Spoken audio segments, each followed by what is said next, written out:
And action. Sit. Oh, cut. No, that's at the end. Wait.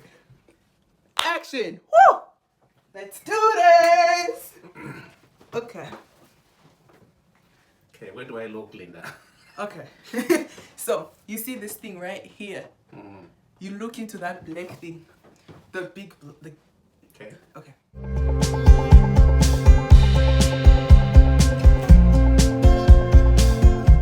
Hi everybody! I am so excited because today is Father Friday and this is my father.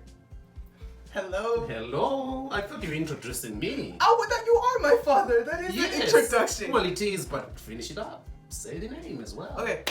This is my one and only Pop's father, Daddy. Pops. His name is Ron Moyo. Okay.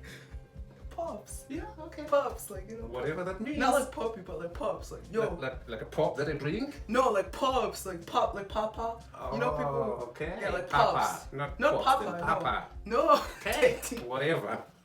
Okay, so I do not know the title of this video yet because we have not picked a topic. We just clicked record and we're gonna start something. And for you guys that are new, welcome to my channel. And for those who are coming back, thank you for supporting your girl. Linda, this is your channel and their channel. This is your channel, all of you together with your listeners. Okay, welcome back to our channel, Yeah. according to my father. And yeah, Okay. so we still don't know what we're talking about. Father, what would you like to talk about today? Let us talk about attachments. What do you understand?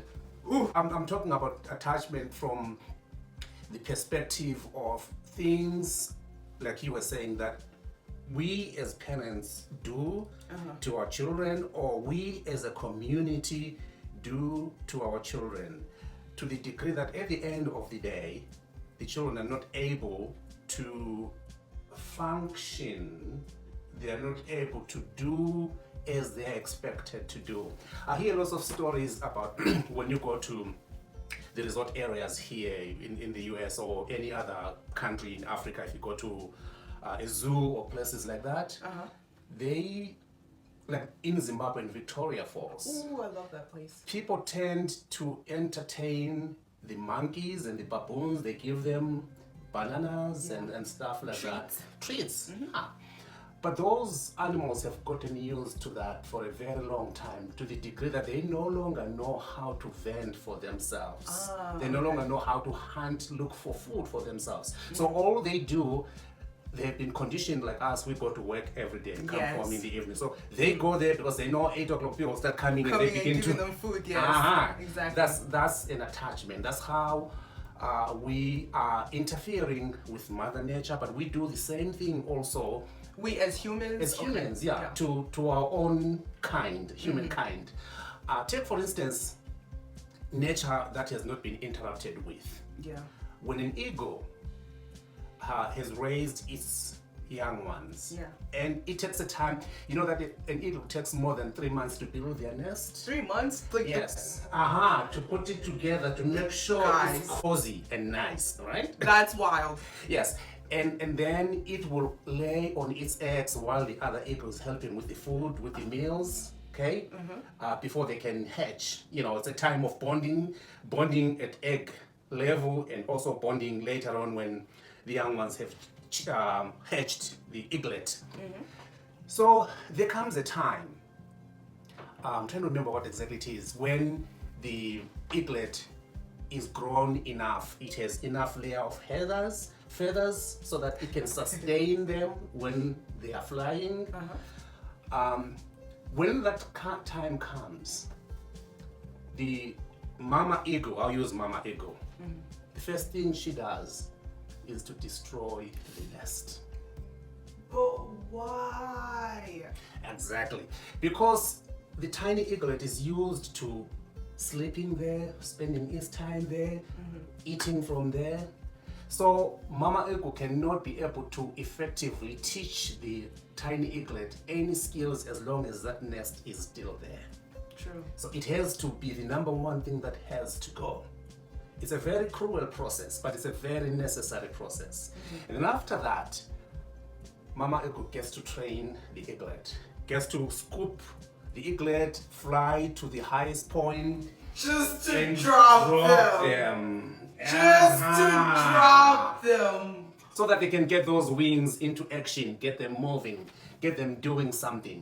And you know what else? Mama Eagle slowly reduces the process of hunting for the young one so that the young one can get hungry. And then when you're hungry, you go. you have to go out and hunt for yourselves and look for something that you can you could eat. So that is what happens. But we as a society, as a community, we have tended to think that we love you children, that we clean your room, we wash your clothes, and do all sorts of things to the degree that you are no longer able to do those things for yourself. We are paralyzing you. We are not helping you at all. So can I ask you a question? Sure. So as my father and watching me, I'm 18. I'm almost 19 though. But do you... Too hot in your studio here. Sorry. But do you think that...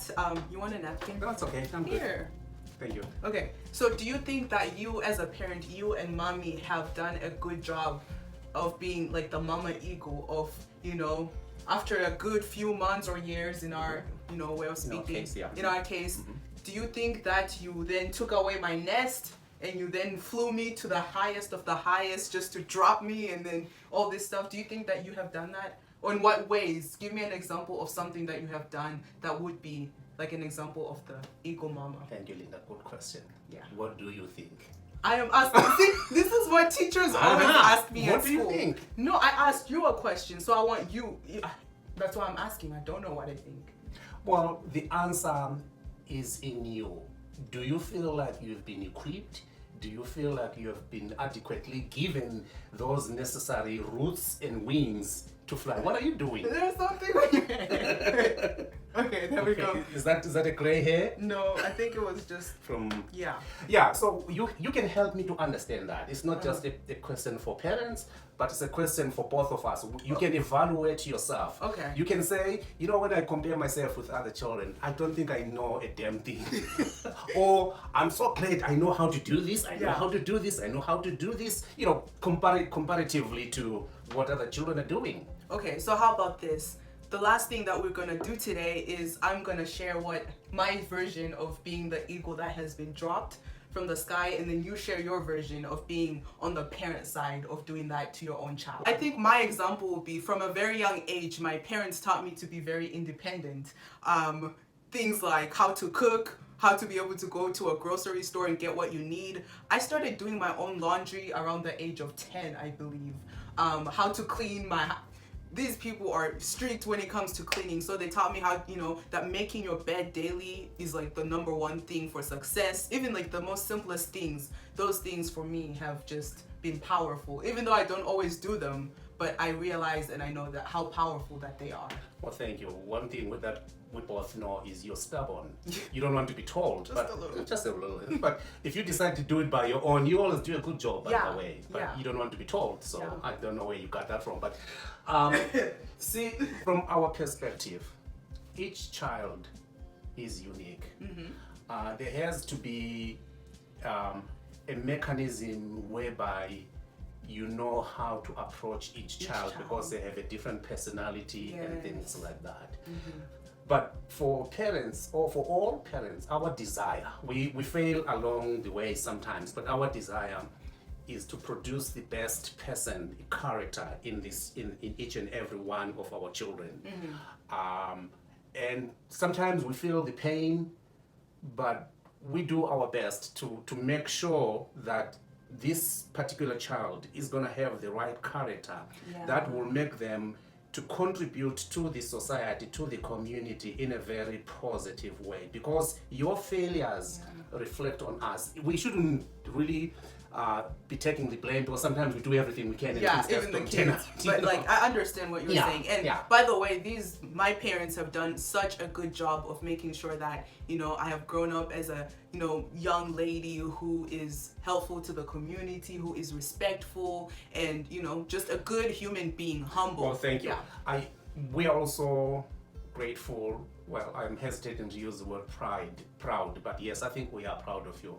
The good thing about you is you have discovered yourself. because it does not matter how much another person can do for you. You can take the horse to the river, but you cannot force it to drink.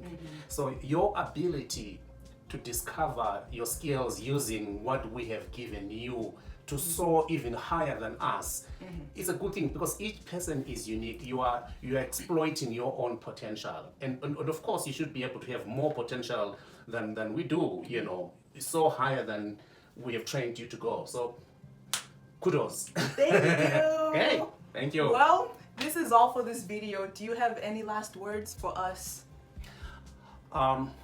Yeah, probably the last word is, when you share with your friends, when you teach, they have to understand that when there's an assignment to be done, and it could be even at school or somewhere, it feels like it's painful, we are inflicting pain, but the idea behind is to produce the best out of you.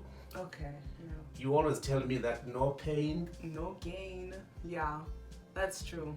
Well, thank you for your wise words. As always, Father. Okay. Thank you guys for watching our video. Like, share, and subscribe, and share it with one other person. You can watch this with a parent, if you're, a kid, not a kid, but if you're a child of somebody. If you're a child of somebody, Which you share are. this with your parent. Watch it with somebody. And if you're a parent, I would advise you to watch this video with your kid and just have this conversation between you guys and see what can be brought up from it. Well, again, Daddy, thank you, and bye. Bye. Peace out. Wait. Cut. Nah.